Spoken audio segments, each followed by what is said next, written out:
Alhamdulillah,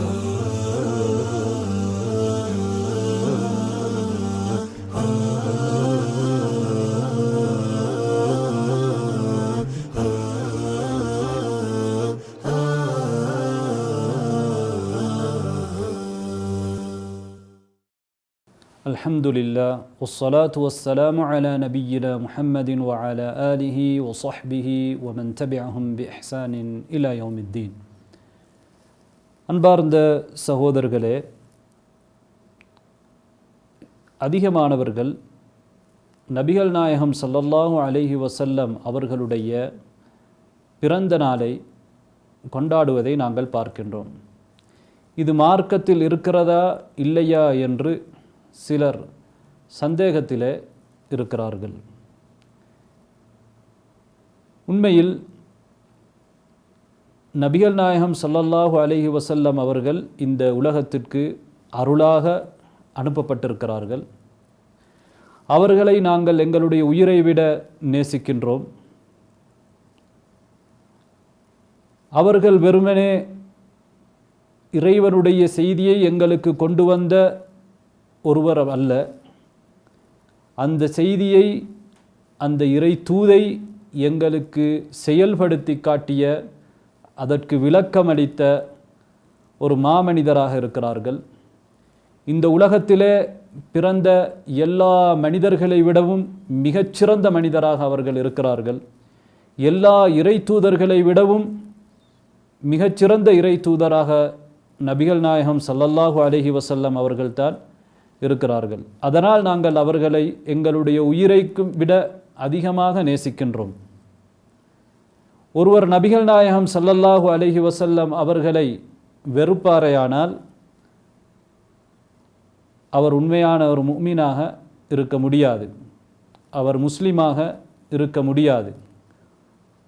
எந்த ஒரு முஸ்லிமாக இருந்தாலும் நபிகள் நாயகம் ஸல்லல்லாஹு அலைஹி வஸல்லம் அவர்களை அவர் அதிகமாக நேசிப்பார். இப்போது நாங்கள் பார்ப்போம், நபி அவர்கள் எங்களுக்கு வழிகாட்டியாக அல்லாஹு தஆலா அனுப்பியிருக்கின்றான். அவர்களுடைய வழிகாட்டலின் அடிப்படையில் தான் நாங்கள் எங்களுடைய வாழ்க்கையை அமைத்து கொள்ள வேண்டும். நபிகள் நாயகம் ஸல்லல்லாஹு அலைஹி வஸல்லம் அவர்களை நாங்கள் தூதராக ஏற்றுக்கொண்டிருக்கிறோம் என்றால் அவர்கள் வெறுமனே ஒரு போஸ்ட்மேன் மாதிரி கிடையாது. அவர்கள் சொல்லக்கூடிய தகவல்களை நாங்கள் எடுத்து நாங்கள் நினைத்த மாதிரி அதனை கையாளவும் முடியாது.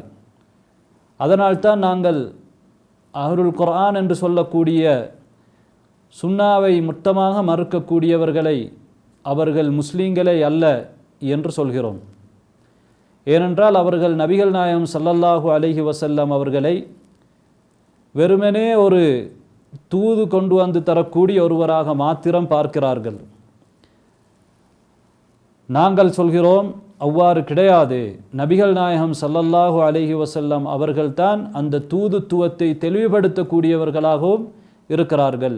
நபி அவர்களும் என்ன சொன்னார்கள் என்றால், நான் குர்ஆனும் அது போன்ற ஒன்றும் எனக்கு கொடுக்கப்பட்டிருக்கிறது என்று சொன்னார்கள். அது போன்ற ஒன்றைத்தான் நாங்கள் சுன்னா, ஹதீஸ் என்று சொல்கிறோம். எனவே ஒரு முஸ்லிம் நபிகள் நாயகம் ஸல்லல்லாஹு அலைஹி வஸல்லம் அவர்களை அல்லாஹுடைய தூதராக ஏற்றுக்கொண்டால் அவர்கள் சொல்லக்கூடிய அத்தனை விடயங்களையும் உண்மை என்று நம்ப வேண்டும். இதுதான் நபி அவர்கள் சொன்னார்கள் என்று பலமான ஆதாரத்தின் அடிப்படையிலே நமக்கு கிடைக்கும் பொழுது அதனை நாங்கள் மறுக்க முடியாது. இது முதல் விடயம். இரண்டாவது, அவர்கள் என்ன கட்டளையை நமக்கு இட்டிருக்கிறார்களோ அவற்றை நாங்கள் செய்ய வேண்டும். அவ்வாறு செய்கிற பொழுதுதான் நாம் அவர்களை இறை தூதராக ஏற்றுக்கொண்டிருக்கிறோம் என்பது அர்த்தம். அவர்கள் எதனை நமக்கு தடை செய்திருக்கிறார்களோ அதனை நாங்கள் முற்றாக தவிர்த்து நடக்க வேண்டும். இது மூன்றாவது. நான்காவது, அவர்கள் எப்படி எங்களுக்கு வழிகாட்டி இருக்கிறார்களோ அவ்வாறு மாத்திரம்தான் நாம் அல்லாஹுவை வணங்க வேண்டும். நாம் அல்லாஹுவை வணங்க வேண்டும் என்பதற்காக நாம் நினைத்த மாதிரி அல்லாஹு தாலாவை வணங்க முடியாது. இஸ்லாம் என்பது அல்லாஹு தாலாவுடைய இறை செய்தி. அதனை நபி அவர்கள் எங்களுக்கு எத்தி வைத்திருக்கிறார்கள். 2 வழிமுறையிலே அவர்கள் எங்களுக்கு எத்தி வைத்தார்கள். ஒன்று அல்லாஹுடைய அல் குர்ஆன், அவனுடைய பேச்சு. 2வது நபிகள் நாயகம் ஸல்லல்லாஹு அலைஹி வஸல்லம் அவர்களுடைய சுன்னா ஹதீத், அவர்களுடைய சொல் செயல் அங்கீகாரம். இதனை நபிகள் நாயகம் ஸல்லல்லாஹு அலைஹி வஸல்லம் அவர்களுடைய தூதுத்துவமாக நாங்கள் பார்க்கிறோம்.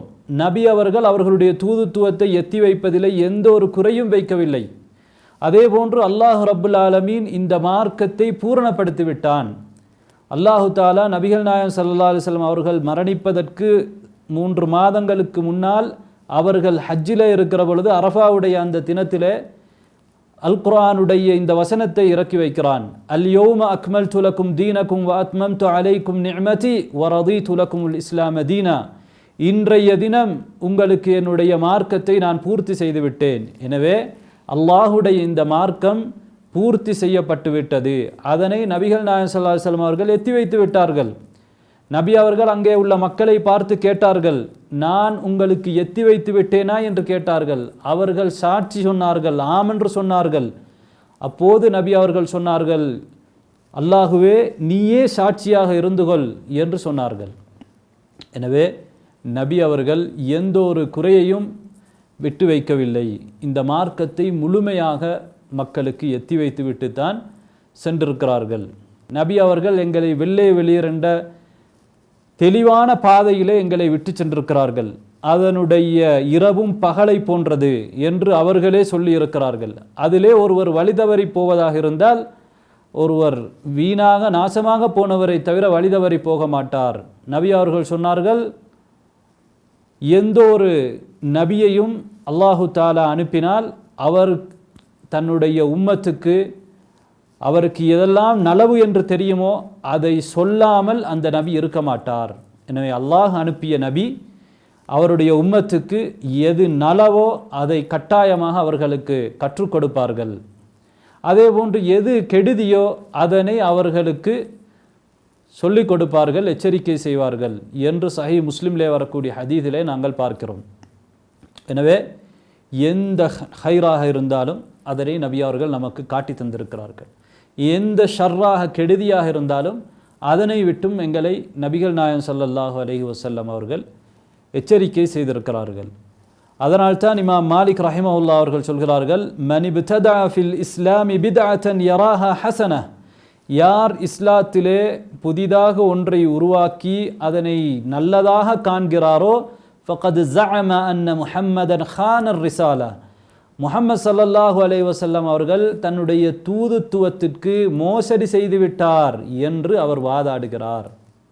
அவர் வாயால் சொல்லாவிட்டாலும் கூட அவருடைய செயல்பாடு என்ன காண்பிக்கிறது என்றால், நபி அவர்கள் இந்த ரிசாலத்தை பூரணப்படுத்தவில்லை, அதனால் நான் இது புதிதாக மார்க்கத்தில் இதை உருவாக்கி இருக்கிறேன் என்று அவருடைய செயல்பாடு அமைந்திருக்கிறது. இதனைத்தான் இமாம் மாலிக் ரஹிமஹுல்லாஹ் அவர்கள் சொல்கிறார்கள். தொடர்ந்து அவர்கள் சொல்கிறார்கள், அன்னல்லாஹ யகூல் அல் யௌம அக்மல்து லக்கும் தீனக்கும், அல்லாஹு தாலா சொல்கிறான், இன்றைய தினம் உங்களுடைய மார்க்கத்தை நான் உங்களுக்கு பூரணமாக்கி விட்டேன்.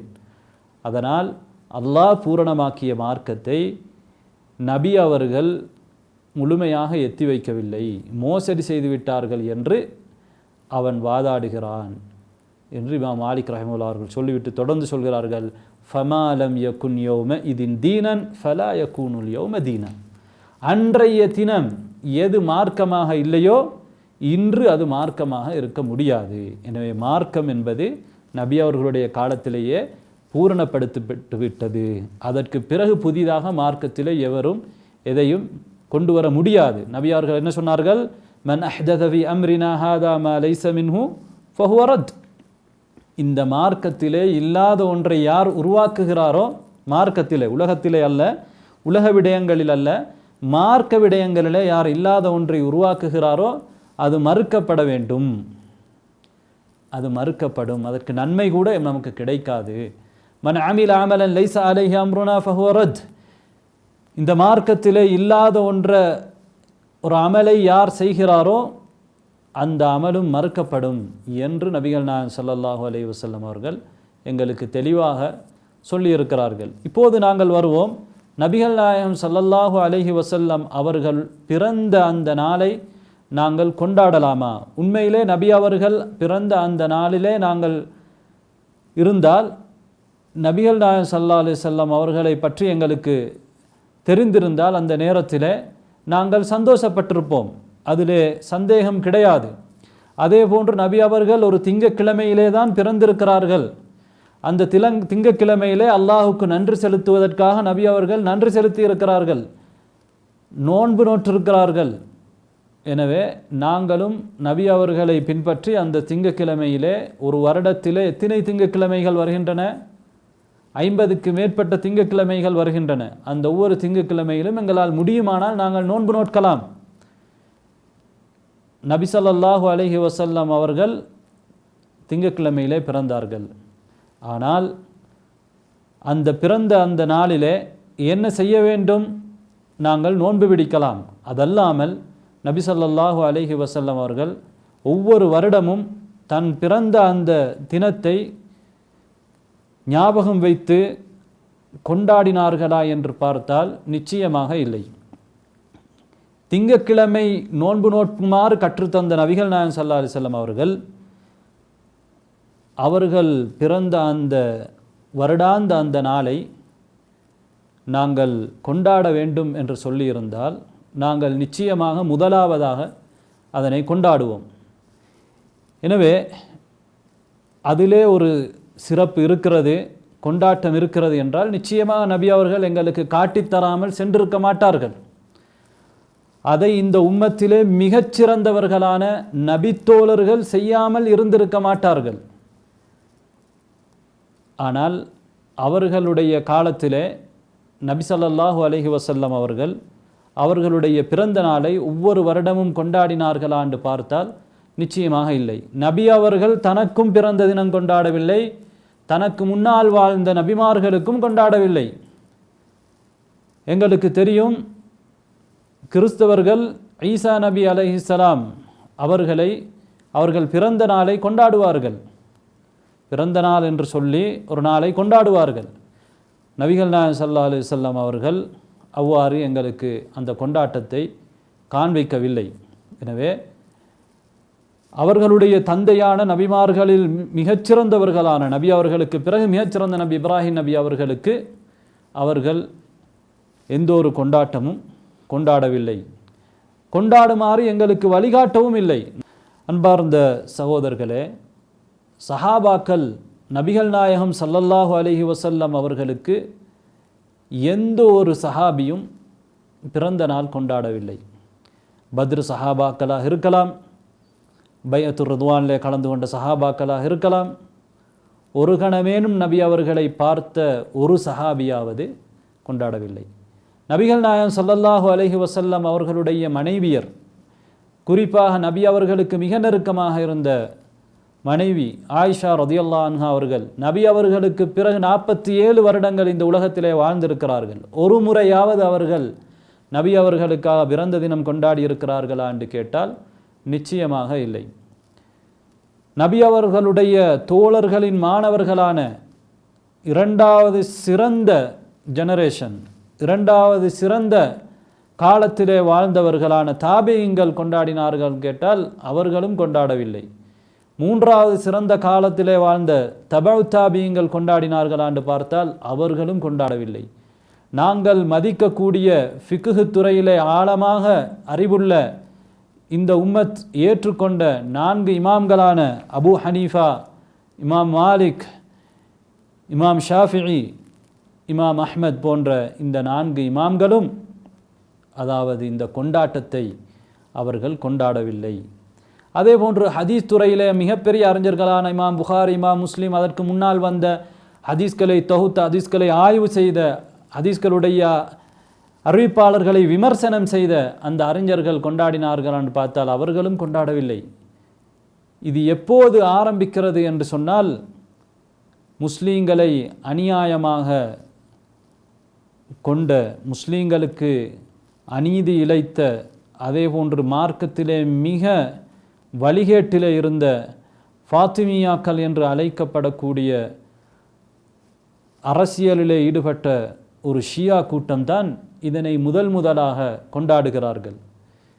கிறிஸ்தவர்கள் ஈசா அலைஹிஸ்ஸலாம் அவர்களுக்கு கொண்டாடினாலும் முஸ்லீம்களுக்கு மத்தியிலே அதனை காப்பி அடித்து முதலில் கொண்டாடியவர்கள் இந்த ஷியாக்கள் தான். ஒரு ஹைராக நலவாக இருந்தால் அதனை அல்லாஹு தாலா இவர்களுக்கா முதலாவது கொடுப்பான்? நிச்சயமாக இல்லை.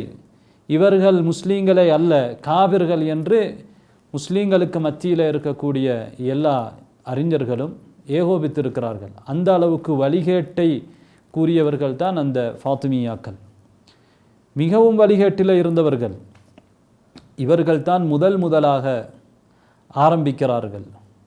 இவர்கள் எப்போது சிறந்த நூற்றாண்டிலே வந்தவர்களா என்று பார்த்தால் நிச்சயமாக இல்லை. இவர்கள் 4வது நூற்றாண்டிலே தான் வருகிறார்கள். ஆனால் இவர்கள் மீது முஸ்லீம்களுக்கு இருந்த வெறுப்பின் காரணமாக சுன்னி முஸ்லீம்களுக்கு இடையிலே இந்த கொண்டாட்டங்கள் இருக்கவில்லை. காலப்போக்கிலே பிறகொரு காலத்திலே ஹிஜ்ரி 570களிலே மரணித்த முஈனுத்தீன் இர்பிலி என்று அழைக்கப்படக்கூடிய ஒருவர், மார்க்கத்தோடு தொடர்புடைய ஒருவர், அவர்தான் முதலாவதாக நபி அவர்கள் பிறந்த அந்த நாளை கொண்டாட ஆரம்பிக்கிறார்கள் என்று நாங்கள் வரலாற்றிலே பார்க்கின்றோம். அதற்கு பிறகு ஒரு அய்யூபிய ஆட்சியாளரான முதஃபருத்தீன் என்று அழைக்கப்படக்கூடிய ஒருவர், அவருடைய மரணம் 630 ஹிஜ்ரி 7வது நூற்றாண்டு. அதிலே தான் அவர் பொதுவாக நாட்டில் இருக்கக்கூடிய அவருடைய பிரதேசத்தில் இருக்கக்கூடிய அந்த மக்களுக்கு ஒன்றிணைத்து ஒரு ஒழுங்குபடுத்தப்பட்ட முறையிலே இந்த நாளை கொண்டாடுகிறார்கள். எனவே இது பிற்காலத்திலே உருவானது என்பதிலே எந்த ஒரு மாற்று கருத்தும் கிடையாது. எனவே அன்பார்ந்த சகோதரர்களே, இவ்வாறான ஒன்று ஒரு நலவாக இருந்தால் நிச்சயமாக அது சஹாபாக்களுடைய காலத்திலே இருந்திருக்கும். அதனை அவர்கள் செய்திருப்பார்கள். அவர்கள் செய்யாத ஒரு நலவா நாங்கள் செய்ய போகிறோம்? அவர்கள் நபிகள் நாயகம் ஸல்லல்லாஹு அலைஹி வஸல்லம் அவர்களுடைய மீது வைத்திருந்த நேசமா எங்களிடம் இருக்கிறது. அதைவிட நாம் நபி அவர்களை நேசிக்கிறோமா? நிச்சயமாக இல்லை. நபிகள் நாயகம் ஸல்லல்லாஹு அலைஹி வஸல்லம் அவர்கள் பிறந்ததை விட அவர் நபியாக அனுப்பப்பட்டது தான் மிகப்பெரிய நிஅமத். அல்லாஹு தஆலா அல் குர்ஆனிலே முஹம்மது ஸல்லல்லாஹு அலைஹி வஸல்லம் அவர்களை நபியாக அனுப்பப்பட்டதைத்தான் பெரிய ஒரு நிஅமத்தாக எங்களுக்கு சொல்லி காட்டுகிறான். எனவே கொண்டாடுவதாக இருந்தால் நபி அவர்கள் எப்போது நபியாக அனுப்பப்பட்டார்களோ அந்த தினத்தை கொண்டாடுமாறு நபி அவர்கள் எங்களுக்கு சொல்லி இருப்பார்கள். அல்லாஹு தஆலா குர்ஆனில் என்ன சொல்கிறான்? லகத் மன்னல்லாஹு அலல் முஃமினீன இத் பஅஸ ஃபீஹிம் ரசூலா. அல்லாஹு தஆலா மூமீன்களுக்கு அருள் புரிந்து விட்டான். காரணம், அவர்களிலே ஒரு தூதரை அவர்களுக்கு அவன் தேர்வு செய்தான். எனவே நபியாக அனுப்பப்பட்டது தான் மிகப்பெரிய நிஅமத். அதைத்தான் அல்லாஹு தஆலா குர்ஆனிலே எடுத்துரைக்கின்றான். அதை கூட நாங்கள் கொண்டாடுவதில்லை. எங்களுக்கு தெரியும் இதனை மார்க்கமாகவே அநியமான முஸ்லீம்கள் கொண்டாடுகிறார்கள். மார்க்க இபாதத்தாகவே அதனை செய்கிறார்கள், வணக்கமாக செய்கிறார்கள். எனவே ஒரு வணக்கமாக இருந்தால் அதிலே நாங்கள் இஜ்திஹாத் செய்ய முடியாது. நாங்கள் நினைத்து ஆய்வு செய்து அதை கண்டுபிடிக்க முடியாது. புதிதாக அதனை உருவாக்க முடியாது. அதற்குரிய வழிகாட்டலை நபி அவர்கள் தான் எங்களுக்கு தர வேண்டும். அல்லாஹ்விடம் இருந்து தான் அதற்குரிய வழிகாட்டல் வர வேண்டும். உதாரணமாக பாருங்கள், நபி அவர்கள் சொன்னார்கள், நாட்களிலே மிகச்சிறந்த நாள் எது தெரியுமா? வெள்ளிக்கிழமை என்று சொன்னார்கள். ஒரு சிறந்த நாளிலே நாம் செய்யக்கூடிய ஒரு அமல் தான் நோன்பு நோட்பது. அதனால் தான் நாங்கள் அரஃபாவுடைய தினத்திலே நோன்பு நோட்கிறோம், ஆஷூராவுடைய தினத்திலே நோன்பு நோட்கிறோம். ஆனால் அதற்கு எங்களுக்கு நபி அவர்களுடைய வழிகாட்டல் இருக்கிறது. அதே நேரத்திலே நாங்கள் வெள்ளிக்கிழமையிலே நோன்பு நோற்றோமே ஆனால் அந்த வெள்ளிக்கிழமை என்பதற்காக அது தவறானது. அதனை நபி அவர்கள் எங்களுக்கு தடுத்தும் இருக்கிறார்கள். வெள்ளிக்கிழமையிலே நீங்கள் தனியாக நோன்பு பிடிக்கக்கூடாது.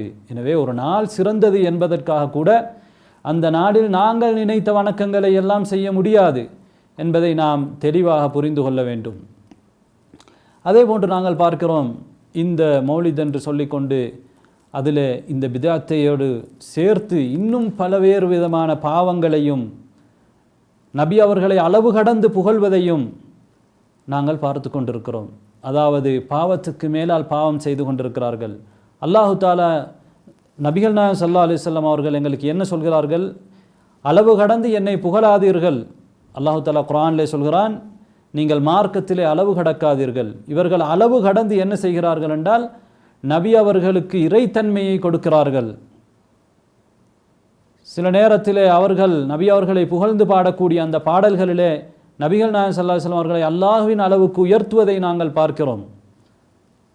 எனவே இவ்வாறு அளவு கடந்து புகழ்வது கிறிஸ்தவர்களுடைய நசாராக்களுடைய வழிமுறை என்பதை நாங்கள் புரிந்து கொள்ள வேண்டும். அவர்கள் அளவு கடந்து புகழ்ந்து இறைத்தன்மையை ஈசா அலைஹிஸ்ஸலாம் அவர்களுக்கு கொடுத்தார்கள். எனவே நபி அவர்கள் எங்களுக்கு தெளிவாக சொன்னார்கள், இபாதத் என்பதிலே இரண்டு வகையாக இருக்கிறது.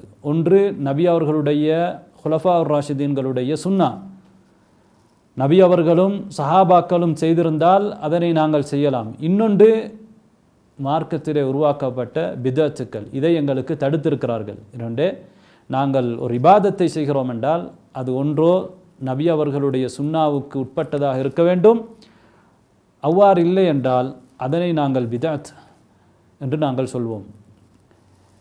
அதே போன்று இது யூதர்களுக்கு, அதாவது கிறிஸ்தவர்களுக்கு ஒப்பாகக்கூடிய ஒரு செயல். கிறிஸ்தவர்களுக்கு ஒப்பாகுவதை நபிகள் நாயகம் ஸல்லல்லாஹு அலைஹி வஸல்லம் அவர்கள் எங்களுக்கு தடை செய்திருக்கிறார்கள். சில நேரத்திலே நாங்கள் பார்க்கிறோம், மீலாது விழா என்று கொண்டாடக்கூடியவர்கள் அதிலே இசைகளை இசைத்து கொண்டு தெளிவாக பாவமென்று அனைவரும் தெரிந்த விடயங்களை ஆண்கள் பெண்கள் கலப்பு இவ்வாறெல்லாம் நடப்பதை நாங்கள் பார்க்கின்றோம். அது மட்டுமல்லாமல் உண்மையிலே கொண்டாடுவதாக இருந்தால் நாங்கள் கேட்கிறோம், எப்போது நபிகள் நாயகம் ஸல்லல்லாஹு அலைஹி வஸல்லம் அவர்கள் பிறந்தார்கள்? அவர்கள் பிறந்ததிலே கருத்து வேறுபாடு இருக்கிறது.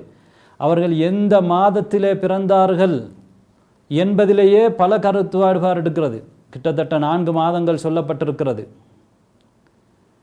அதே போன்று நபிகள் நாயகம் ஸல்லல்லாஹு அலைஹி வஸல்லம் அவர்கள் ரபியுல் அவ்வலிலே பிறந்தார்கள் என்பது பிரபலியமாக கருத்தாக இருந்தாலும் அதிலே எந்த நாளிலே பிறந்தார்கள்? திங்கட்கிழமையிலே தான் பிறந்தார்கள். ஆனால் அதிலே எந்த டேட்டிலே, எந்த திகதியிலே பிறந்தார்கள் என்பதிலே பலத்த கருத்து வேறுபாடு இருக்கிறது.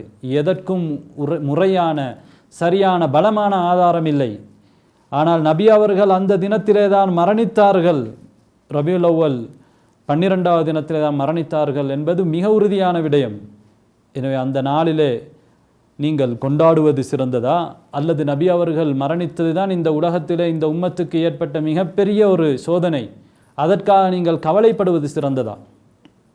எனவே நபிகள் நாயகம் ஸல்லல்லாஹு அலைஹி வஸல்லம் அவர்கள் பிறந்த நாளை கூட நாம் உறுதியாக சொல்ல முடியாத நிலையிலே இருக்கிறோம்.